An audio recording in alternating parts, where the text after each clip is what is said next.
Our hot teacher started giving us strange homework. Our latest assignment was horrifying. I think every straight guy in my school was attracted to Miss Bell. Everyone in my class would get perfect scores on her homework just so they could get her approval. That was, until the horrifying truth behind her strange assignments was revealed. She wasn't a bad teacher, but her homework was very different from other teachers. For certain students, she'd ask them to come to her house after school so they could complete assignments together, and if they didn't, they'd be forced to fail. The students that got given these assignments just happened to also be the best-looking guys in the class.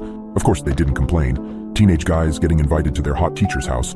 Who would turn that down? They just didn't realize her disgusting true intentions.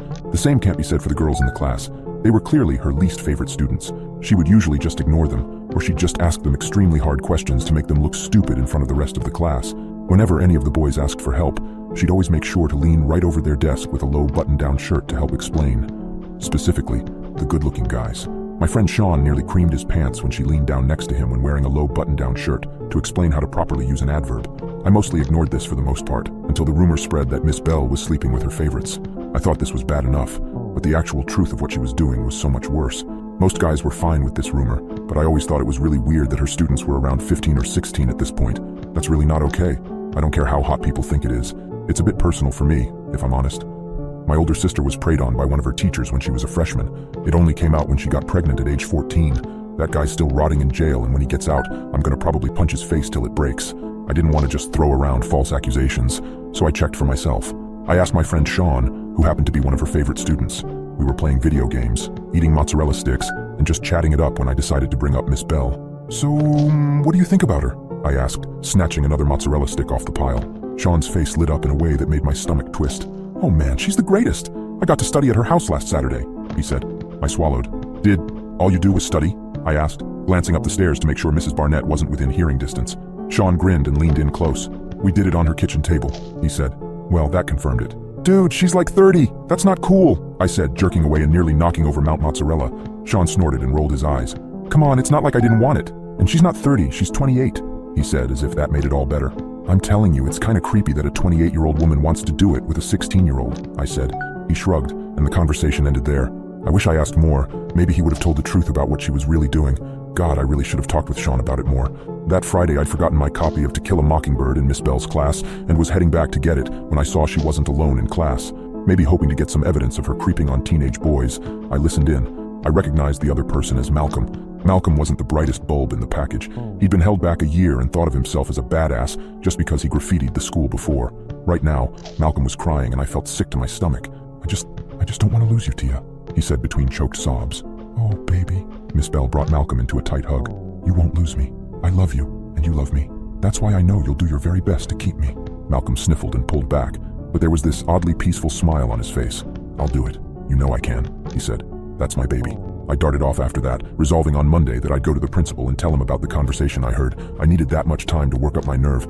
I really wish I wasn't such a coward then. That night, Malcolm went into Taco Bell and put 3 bullets in Chase Stanford's chest. It was all over Facebook. My feed went from cute animal rescue stories and memes to holy poop someone shooting up Taco Bell.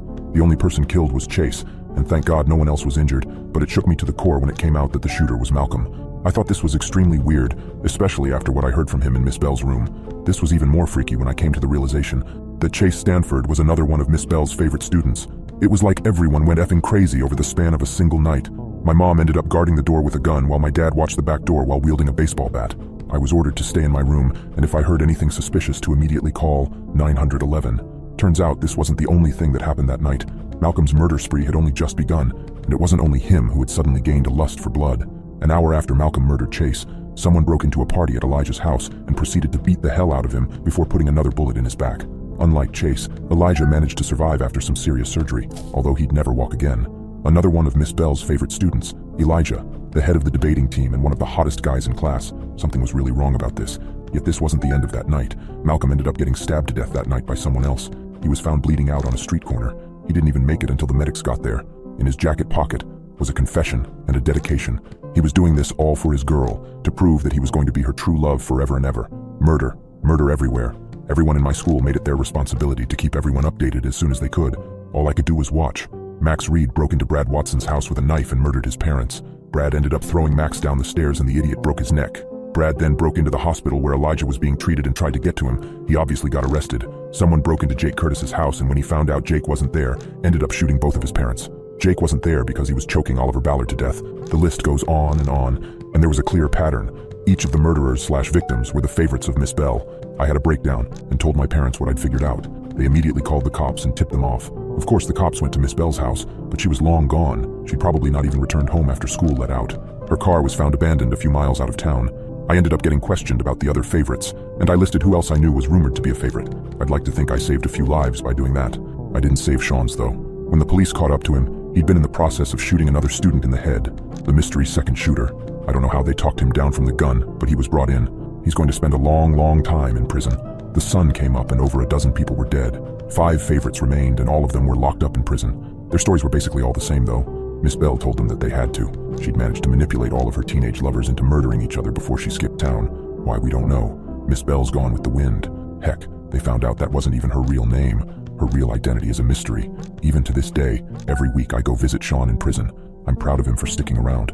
Last time I saw him, though, I noticed something on his left hand, a golden ring. I asked who gave it to him. He just smiled and changed the subject, but I'm worried about him. I wonder if Miss Bell is still lurking around, waiting for her favorite student to get out of prison.